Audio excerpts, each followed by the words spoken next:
Panginoon, maraming salamat po sa umagang ito. At kayo po, Panginoon, ang aming naging patnubay. Salamat sa mga awit. Salamat sa mensahe ng mga awit, Panginoon. Alam namin, Panginoon, na Ikaw ang tanging Diyos na walang katulad. Pinaalam mo rin sa amin, Panginoon, na walang sino mang makakahigit sa iyong kapangyarihan. Walang makakapantay sa iyo. Ikaw ang dakilang Diyos noon maging magpakailanman. Kaya ang aming pong pagluwalhati at pagdakila sa iyo, Panginoon, ay lubos. At alam namin, Panginoon, na habang kami po ay nabubuhay, dalangin ko na patuloy kaming magbigay ng papuri sa iyo sa buhay namin ito dito sa lupa. Salamat din po sa pagsama mo sa amin, O Diyos, sa araw-araw ng aming pagkilos, pag-iisip, pagsasalita at pagsasabi ng mga bagay sa aming mga salooban, Panginoon, sa inyong kalooban. Dakila ka, O Diyos, magpakailanman hindi nagbabago ang iyong pagtrato sa bawat isa sa amin. Pagmamahal at pag-ibig. Ikaw ang tunay na Diyos. Ikaw ang makapangyarihang Diyos. Ikaw lamang ang dapat sambahin, Panginoon. Ang aming pong mga kapanatagan sa buhay ay sa iyo rin nagmumula, maging ang aming pananampalataya.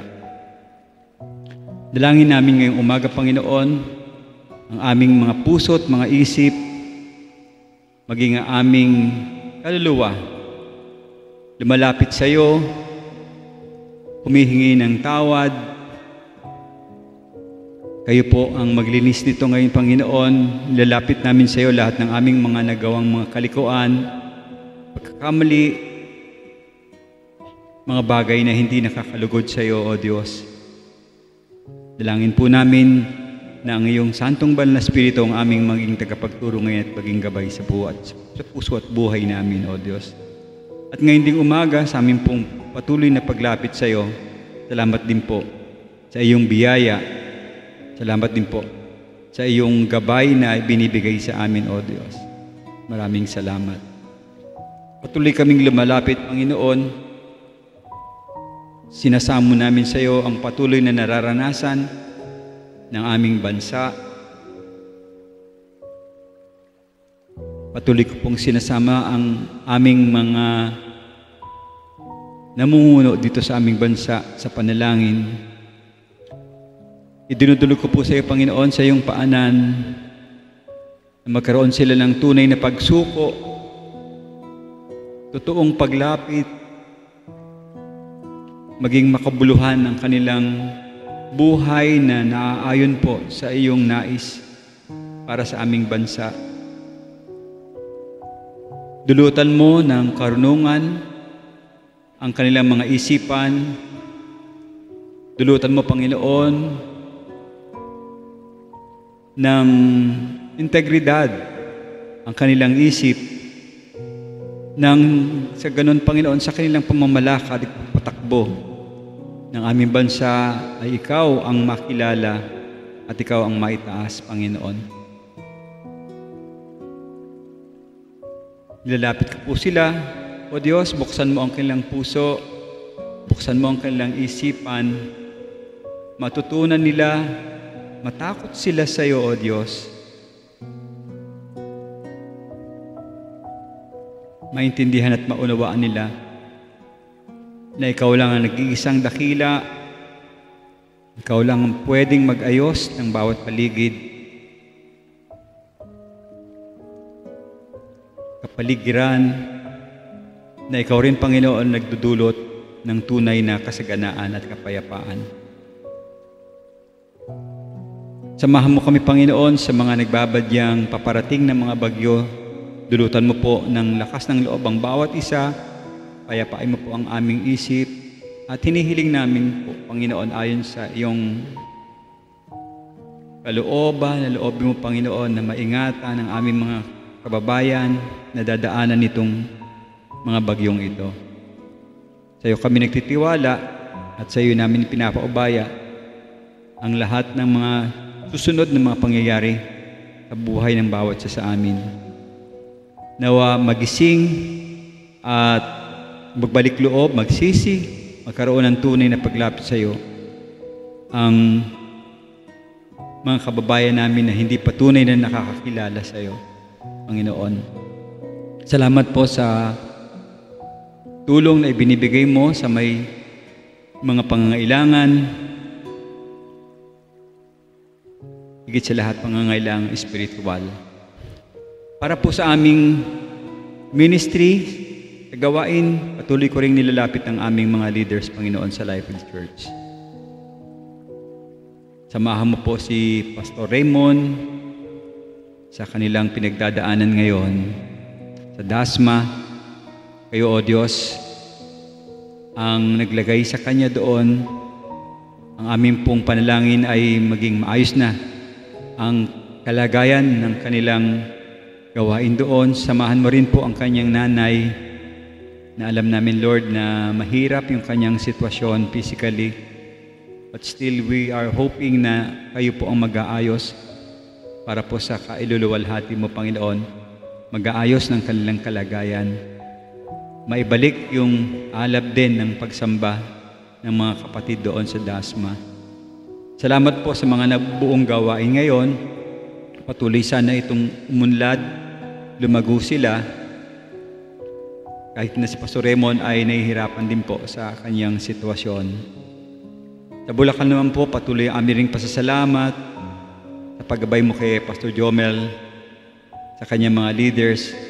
We pray, O God, na lahat ng kanila ring mga haraping mga problema ay makayanan nila sa tulong mo, at kayo rin po ang magdagdag ng mga tao pang gagamitin doon sa gawain doon. Dalangin ko rin si Pastor Jomel sa kanyang mga pangangailangan. Gabayan mo rin siya, Panginoon, sa kanyang pag-aaral. Gabayan mo rin, Panginoon, ang kanyang pisikal na katawan. Kailangan niya rin ng kalakasan, O Diyos. At samahan mo rin po maging ang proteksyon na kailangan ng aming mga leaders, si Pastor Raymond, Pastor Jomel, Pastor Sani, at maging si Brother Ron, Panginoon, sa Pasig. Samahan mo rin po siya. Dito po sa Kainta, tinataas namin sa iyo ang pagkakaroon namin pagkakataon para makapagbukas kami ng mga gawain, mga Bible study, mga dagdag na aming mababahaginan ng iyong dakilang salita, O Diyos. Samahan mo kami sa aming panalangin ito. Inilapit namin sa iyo at sinusuko namin sa iyo na magkaroon ng bukas na pintuan ang bawat pamilya na aming pupuntahan at kakausapin upang sila ay magkaroon ng pagtanggap sa pag-aaral ng iyong salita. Dalangin ko rin ngayon, Panginoon, si Sister Lita sa kanyang nararanasan. Tulungan mo, Panginoon, ang kanyang damdamin sapagkat mahalaga po minsan sa ating buhay ang mga taong nawawala. At kayo rin, Lord, ang nakakaalam ng direksyon ng bawat isa sa amin. Nilalapit ko po sa iyo, maging ang pangangailangan din ng aming mga kapatid sa pang-araw-araw, mga anak nilang nag-aaral, mga nagtatrabaho, mga patuloy na nanay na nandoon sa gawaing bahay, at higit sa lahat yung kanilang pursige na dali ng kanilang mga anak sa tamang landas. Samahan mo rin po ang aming panalangin sa mga patuloy na may mga karamdaman naming kapatid. Si Sister Sen, si Sister Alice. Lord, kayo po ang aming nilalapitan sa mga bagay sa loobing ito. Kayo rin po ang nakakaalam ng lunas, kaya kami ay lumudulog sa iyo.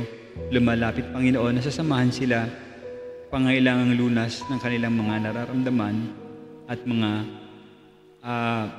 parte ng katawan ng mga may nahihirapan, Panginoon.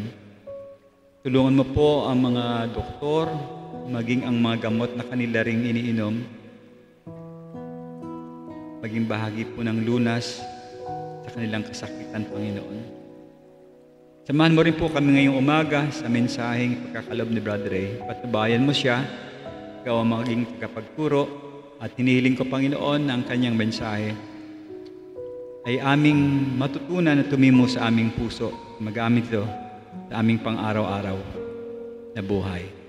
Samahan niyo po kami sa paghahanda, sa pag-aaral, sa lahat ng aming gagawin, Panginoon, ngayong umaga. Dalangin ko rin yung mga wala dito. Samahan mo rin sila, patnubayan, ingatan, Panginoon, na sa susunod na mga araw ng linggo ay makakasama na namin sila. Ito ang aming dalangin sa pangalan po ng iyong anak na si Jesus. Amen.